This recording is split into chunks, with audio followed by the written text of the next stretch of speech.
அனைவருக்கும் வணக்கம். நான் உங்கள் 5ஆம் தலைமுறை ஜோதிடர் ராம்குமார் ராஜேந்திரன். நம்ம இன்னைக்கு பார்க்க போகிற தலைப்பு, மிதுன ராசி அன்பர்களுக்கு உங்களுடைய ராசிக்கு 4ஆம் இடமான கன்னி ராசியில் சூரியன் மற்றும் புதன் ஆகிய 2 கிரகங்களுடைய சேர்க்கை. புதன் ஆதித்ய யோகம் என்று அழைக்கக்கூடியதுங்க. இந்த யோகம் செப்டம்பர் மாதம் 17ஆம் தேதி முதல் அக்டோபர் மாதம் 2ஆம் தேதி வரை நடைபெறவிருக்குங்க. கன்னி மாதத்தில் பிறக்கக்கூடிய இந்த புதன் மற்றும் சூரியன் ஆகிய 2 கிரகங்களுடைய சேர்க்கை மிதுன ராசி அன்பர்களுக்கு எந்த விதமான அற்புதங்கள் மற்றும் சிறப்புகளை கொடுக்க போகுது அப்படிங்கிறத இந்த காணொலியில் தெளிவாகவும் துல்லியமாகவும் பார்க்கலாங்க. நம்ம சேனலை ஃபஸ்ட் டைம் பார்க்குறவங்க அதை சப்ஸ்கிரைப் பண்ணிக்கோங்க. பெல் பட்டனை கிளிக் பண்ணி ஆல் ஆப்ஷன் கொடுத்துக்கோங்க. மிதுன ராசி அன்பர்கள் புதன் பகவானை அதிபதியாக கொண்டவர்கள். உங்களுடைய ராசிக்கு அதிபதியான இந்த புதன் பகவான் கன்னி ராசியில் ஆட்சி மற்றும் உச்சநிலையை அடையக்கூடிய ஒரு யோகம். அதே இடத்துல இந்த ஆதித்யன் என்று அழைக்கக்கூடிய சூரிய பகவான் ஒருவருக்கு நிர்வாக திறமையும் தலைமை பண்பும் வகிக்கக்கூடிய யோகத்தை தரக்கூடிய இந்த சூரிய பகவான். இந்த 2 கிரகங்களுடைய சேர்க்கை உங்களுடைய வாழ்க்கையில் நிறைய மாற்றத்தை கொடுக்க போகுதுங்க. ஏன்னா இது வரைக்கும் தான் நினச்ச விஷயங்கள் எதுவுமே சரியாக நடக்கலைங்க. நான் ஒரு விஷயத்தை நினச்சா ஆனால் இன்றைக்கி நடக்கக்கூடிய விஷயங்கள் வேறு மாதிரி இருக்குது.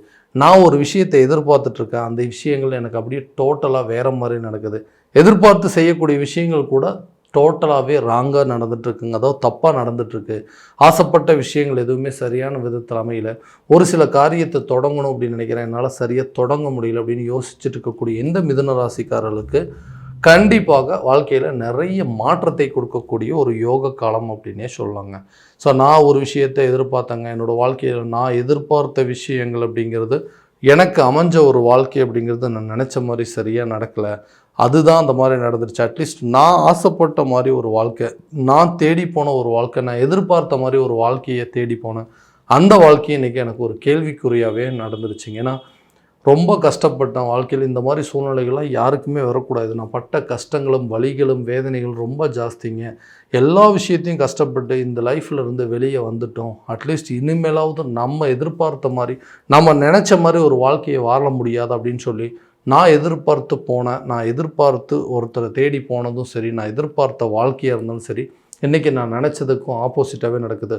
தேவையே இல்லாத சில விஷயங்களால் எந்த ஒரு பிரச்சனையுமே இல்லாமல் செய்யாத தவறுக்கு இன்றைக்கி தண்டனை அனுபவிக்கக்கூடிய ஒரு சூழல் அப்படிங்கிறது ஏற்பட்டுருச்சுங்க. எந்த தவறுமே செய்யலை, எனக்கு எதுக்கு இவ்வளோ பெரிய ஒரு தண்டனை?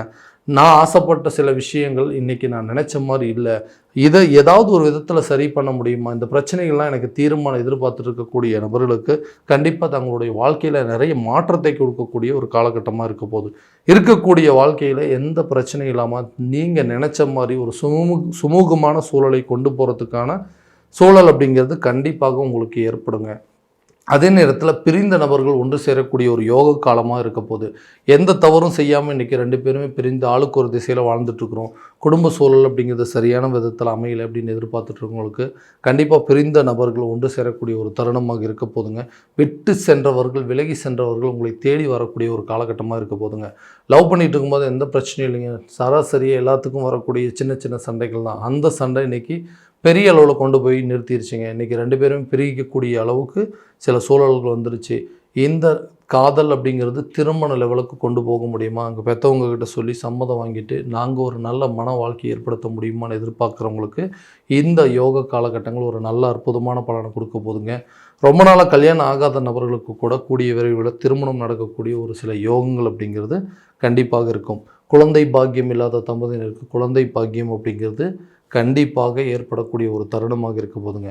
வேலையில் இருக்கக்கூடிய நபர்கள், உத்தியோகத்தில் இருக்கக்கூடிய நபர்களுக்கு தான் எதிர்பார்த்த ஒரு வேலை அப்படிங்கிறது உங்களை தேடி வரும். இதுவரைக்கும் அந்த வேலையில் வந்த சில கஷ்டங்கள், அதே போல் அங்கே இருந்த சில பிரச்சனைகள் அப்படிங்கிறது உங்களை விட்டு விலகி போகும். புதிய வாய்ப்புகள் உங்களை தேடி வரும். பட்டம் பதவி தேடி வரக்கூடிய ஒரு காலகட்டமாக இருக்க போது. அரசு சம்மந்தப்பட்ட அனுகூலங்கள் அப்படிங்கிறது கண்டிப்பாக இருக்குங்க. கவர்மெண்ட் ஜாபுக்கு ட்ரை பண்ணிகிட்டு இருக்கிறவங்களுக்கு கூட இந்த காலகட்டங்களில் நிச்சயமாக ஒரு நல்ல வேலை அப்படிங்கிறது உங்களுக்கு நிச்சயமாக கிடைக்க போதுங்க. தொழிலில் இருக்கக்கூடிய நபர்களுக்கு தான் நினச்சபடி பிஸ்னஸ் டெவலப் பண்ண முடியல அப்படின்னு யோசிச்சுட்டு இருந்த காலம் போய் நீங்கள் உங்களுடைய தொழிலில் நல்ல சிறப்பாக விளங்கக்கூடிய ஒரு காலகட்டமாக இருக்க போகுது. ஒரு நல்ல வாய்ப்பு ஒன்று அப்படிங்கிறது உங்களுக்கு கிடைக்குங்க. அந்த வாய்ப்பை பயன்படுத்தி அடுத்த லெவலுக்கு உங்களுடைய முயற்சிகளை கொண்டு போகிறதுக்கான ஒரு வாய்ப்புகள், சூழல் அப்படிங்கிறது இருக்கும். ஏதாவது ஒரு விஷயத்தை பண்ணி புதுசாக ஒரு தொழிலை தொடங்கணும் அப்படிங்கிற ஒரு முயற்சியில் இருக்கக்கூடியவங்களுக்கு புதிய தொழிலை தொடங்குவதற்கான வாய்ப்பும், அந்த தொழிலுக்கு தேவையான நிதி தட்டுப்பாடுகள் அப்படிங்கிறது உங்களை விட்டு விலகுங்க. தேவையில்லாத இருந்து வந்த சில பண பிரச்சனைகள் அப்படிங்கிறது இந்த இடத்துல விலகக்கூடிய ஒரு தருணமாக இருக்க போதுங்க. அடுத்த விஷயம், இந்த ஒரு சொத்து பத்துக்களை வாங்கணும், வீடு வாங்கணும், வண்டி வாகனம் வாங்கணும், வீட்டுக்கு தேவையான பொருட்களை வாங்கணும் அப்படின்னு சொல்லி நிறைய முயற்சிகள் எடுத்துகிட்ருக்கோம். எதுவுமே எனக்கு சரியான விதத்தில் அமையவே இல்லைங்க. எல்லா விதத்துலேயும் நான் முயற்சி பண்ணிட்டேன்னா எனக்கு கிடைக்க வேண்டிய சில விஷயங்கள், சராசரியாக கிடைக்க வேண்டிய சில விஷயங்கள் கூட என்னால் சரி பண்ண முடியல. வீடு கட்டணும் அப்படின்னு முயற்சி பண்ணால் சரியாக அந்த வீடு கட்டுறதுக்கு உண்டான லோன் அப்படிங்கிறது கிடைக்கல. அந்த நேரத்தில் அந்த வீடு சம்மந்தப்பட்ட சில வில்லங்கங்கள் அப்படிங்கிறதும், பூர்வீக சொத்துக்கள் இருக்கக்கூடிய பிரச்சனைகள் சொல்லி ஏதாவது ஒரு காரணத்துக்காக எடுத்த முயற்சிகள் எல்லாமே தடைபட்டுருக்கு. அந்த தடைகள் உங்களை விட்டு அகலும். வீடு சம்மந்தப்பட்ட சில முயற்சிகளும், வண்டி வாகனங்கள் சம்மந்தப்பட்ட சில யோகங்கள் அப்படிங்கிறதும், அதே நேரத்தில் வீட்டுக்கு தேவையான சில பொருட்களை வாங்குவதற்கான யோக காலகட்டமாக இருக்க போகுது. கணவன் மனைவிக்கிடையே இருக்கக்கூடிய கருத்து வேறுபாடுகள் அப்படிங்கிறது அகலும். தான் எதிர்பார்த்தபடி தனக்கு தேவையான விஷயங்களை செய்து கொடுக்கக்கூடிய ஒரு காலகட்டமாக இருக்க போதுங்க. ஆரோக்கியத்தில் சில பிரச்சனைகள் அப்படிங்கிறது தொந்தரவு கொடுத்துட்டே இருக்குங்க. ஏதாவது ஒரு விதத்தில் அந்த பிரச்சனைகள் அப்படிங்கிறது தீராதான். வீட்டில் யாராவது ஒருத்தருக்கு மாற்றி உடல் ரீதியாக சில பாதிப்புகள் அப்படிங்கிறது கொடுத்துட்ருக்கு. சரியான விதத்தில் சுறுசுறுப்பாக செயல்பட முடியல. ஆரோக்கியத்தில் சில குறைபாடுகள் இருக்குதுன்னு சொல்லக்கூடிய நபர்களுக்கு இந்த 4ஆம் இடமான சுகஸ்தானத்தில் இந்த கிரகங்களுடைய சேர்க்கை அப்படிங்கிறது ஏற்படும் போது ஆரோக்கிய ரீதியாக இருக்கக்கூடிய பிரச்சனைகள் அப்படிங்கிறது உங்களை விட்டு விலகும். ஆரோக்கியத்தில் நல்ல ஒரு முன்னேற்றம் அப்படிங்கிறது இருக்குங்க. தேவையில்லாத மருத்துவ செலவுகள் அப்படிங்கிறது அகலக்கூடிய ஒரு காலகட்டமாக இருக்க போதுங்க. அடுத்த விஷயமா, இந்த கல்வி சம்மந்தப்பட்ட விவகாரங்கள், கல்வியிலிருந்து வந்த மந்த நிலைகள், கல்விக்கு தேவையான சில முன்னேற்றம், அந்த ஃபீஸ் கட்டுறதுக்கு உண்டான சில பிரச்சனைகள் அப்படிங்கிறதெல்லாம், இந்த நிதி பிரச்சனை அப்படிங்கிறது தீரும். கல்வியில் நல்ல ஒரு முன்னேற்றம் இருக்குங்க. ஞாபக மறதி அப்படிங்கிறது குறையும். அதே போல் கல்வியில் நீங்கள் ஆசைப்பட்ட மாதிரி உங்களுடைய இலக்குகளை அடையக்கூடிய ஒரு தருணமாக இருக்க போது. கல்வி காலகட்டங்கள் முடிஞ்சவங்களுக்கு புதுசாக அது மூலமாக ஒரு கேம்பஸ் இன்டர்வியூ மூலமாக சில ஜாப்ஸ் கிடைப்பதற்கான வாய்ப்புகள் அப்படிங்கிறது இருக்கும். அல்லது உயர்கல்வி சென்று படிப்பதற்கான சில சூழல் அப்படிங்கிறது கண்டிப்பாக ஏற்படக்கூடிய ஒரு காலகட்டமாக இருக்க போதுங்க. கடனை அடைப்பதற்காக எடுக்கக்கூடிய முயற்சிகள், இந்த கடன் அப்படிங்கிற விஷயத்தினால இன்றைக்கி நான் பட்ட அவமானங்கள், வலிகள், வேதனைகள் ரொம்ப ஜாஸ்தி. இதை எப்படியாவது அடைக்கணும், இதிலிருந்து எப்படியாவது வெளியே வரணும்னு சொல்லிட்டு நிறைய ட்ரை பண்ணிகிட்ருக்கேங்க. அந்த விஷயங்கள்லாம் எதுவுமே சரியான விதத்தில் நடக்கவே மாட்டேங்குது. இந்த பிரச்சனை மட்டும் தீர்ந்தது அப்படின்னா வாழ்க்கையில் நான் இருக்கக்கூடிய லெவலே இன்றைக்கி வேறங்க. இந்த கடனால் தான் இன்றைக்கி இந்த ஒரு சூழ்நிலையில் இருக்கேன். என்னால் சரியாக வேலை செய்ய முடியல. சில பேர்த்துக்கு சரியாக தொழில் பண்ண முடியலைங்க.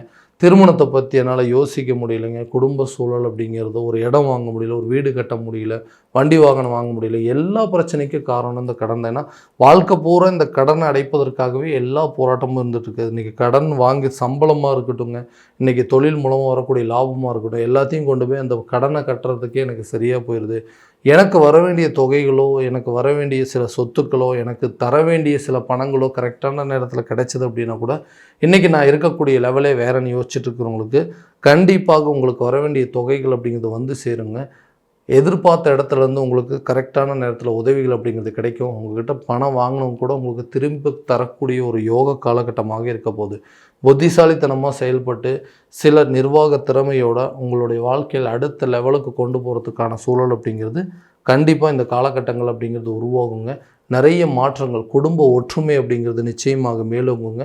இது வரைக்கும் எந்தெந்த விஷயங்கள் பிரச்சனை இருந்து, யாரெல்லாம் பிரிஞ்சு இருந்தீங்களோ, யாரெல்லாம் சண்டை சச்சரவில் இருந்தீங்களோ, அந்த சூழல் எல்லாம் மாறி எல்லாமே உங்களுக்கு சாதகமாக அமையக்கூடிய ஒரு காலகட்டமாக இருக்க போதுங்க.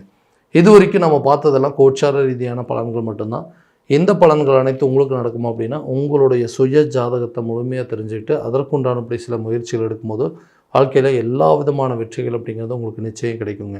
உங்களுடைய ஜாதகத்தை எங்கிட்ட பார்க்கணும் அப்படின்னு விருப்பப்பட்டீங்கன்னா கீழே தெரியுற நம்பருக்கு கான்டாக்ட் பண்ணி அப்பாயின்மெண்ட் ஃபிக்ஸ் பண்ணிக்கோங்க. அப்படி இல்லையா உங்களோட ஜாதகத்தை வாட்ஸ்அப் மூலமாக அனுப்பிச்சி வச்சிங்க அப்படின்னா தெளிவான முறையில் கணிச்சு துல்லியமான பலன்கள் அப்படிங்கிறது உங்களுக்கு தெரியப்படுத்தப்படுங்க.